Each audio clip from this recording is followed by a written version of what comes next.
All right, we're in part 3, these are the tales from the book Water Bears No Scars. The first one's called Balloon Boy. Not so long ago, in a land not far from here, lived a 6-year-old boy named Oma.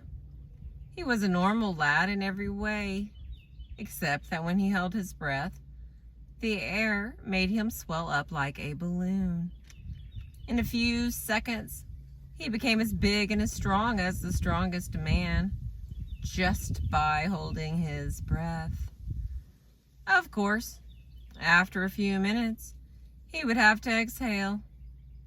Then all the air would be expelled, and Oma's body would become that of an ordinary 6-year-old again. His mother was terrified. When he was big, he would threaten her. A few times he even hit her, leaving angry red marks on her face and arms. When he let out his breath and became a little Oma again, the red marks remained on his mother's body. They were reminders of his awful power. Oma's mother did everything she could to keep her son from becoming angry and hurting her. She watched him closely to see when he wanted to eat or what toy he might want to play with next. As soon as she saw that he might want something, she hurried to bring it to him. Oma soon learned that his mother was watching him very closely. So he suddenly shouted out, "I want strawberries!" in the middle of winter, right after breakfast. He wanted to see if his mother would try to get him everything he wanted, even without any warning, and even if what he wanted was very hard to get. Another time, he rolled on the floor, pretending that his stomach was hurting. "I need a doctor, quick! I want that sweet orange medicine. You gave me something bad to eat. You made me sick."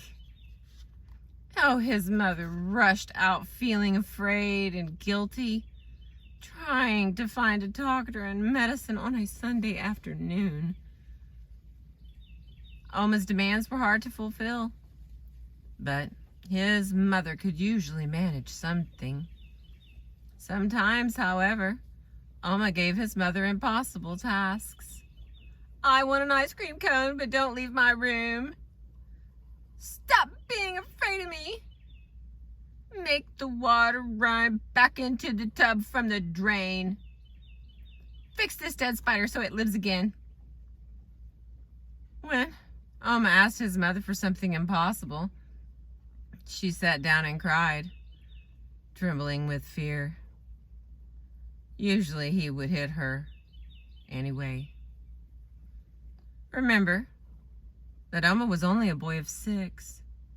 There were lots of things that he couldn't do for himself, things he didn't know how to do, or was not old enough to do, or maybe he was simply too lazy to do for himself.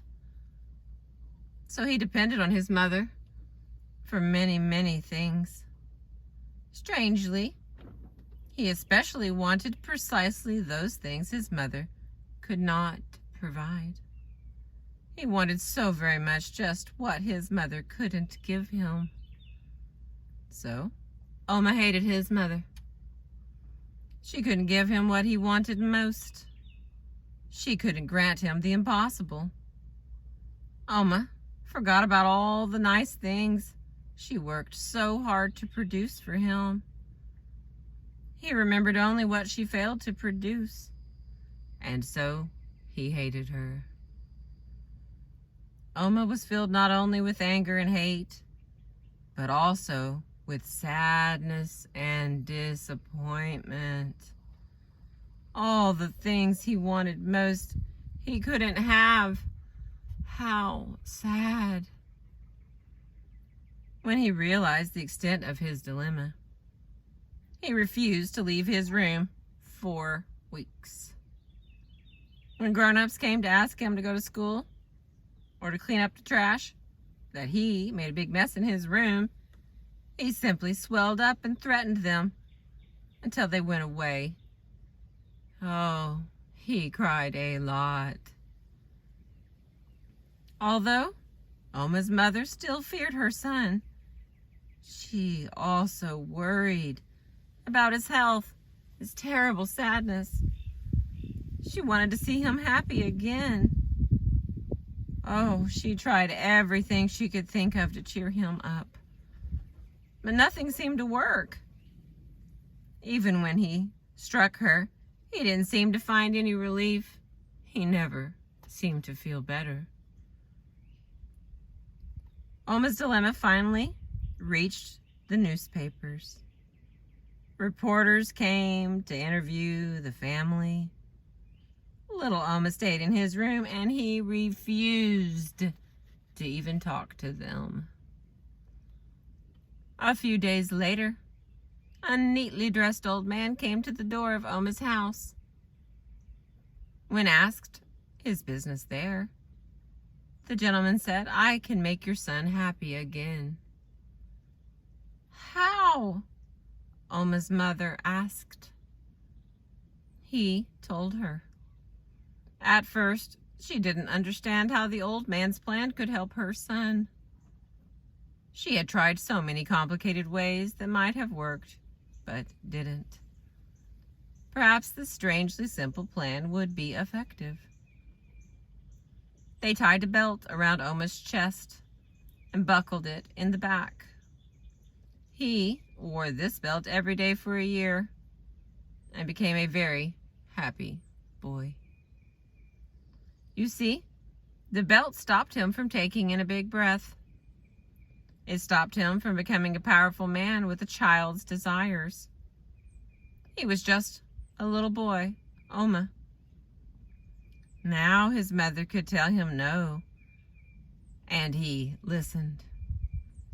He couldn't blow himself up to a threatening size. Even with the belt around his chest, little Oma wasn't entirely helpless. He used all the wiles of crying and whining and pouting and yelling that every little kid can use. But his power was balanced by his mother's power. He stopped asking for the impossible, and soon he stopped wanting it. He is now a well-adjusted boy of 7. During this period, he seems to have outgrown his ability to become gigantic. So the belt around his chest isn't necessary anymore. His mother still keeps a close eye on him to see what he wants and needs. But now she is no longer afraid of the consequences of failure. She likes to provide for him. She even seems to love him more now that he's not so strong. This story is about a boy and his mother, about some husbands and wives, about some patients and therapists, about nations and other subjects. It is a story about dissatisfaction. Oma was unhappy because he had power to control his mother. He found more satisfaction when the power was balanced better. Unbalanced power was driving Oma. He needed limits to discover sanity and freedom. How can we love anyone whom we control? How can we love anyone who controls us? Thank you for listening. This has been a story from Water Bears No Scars.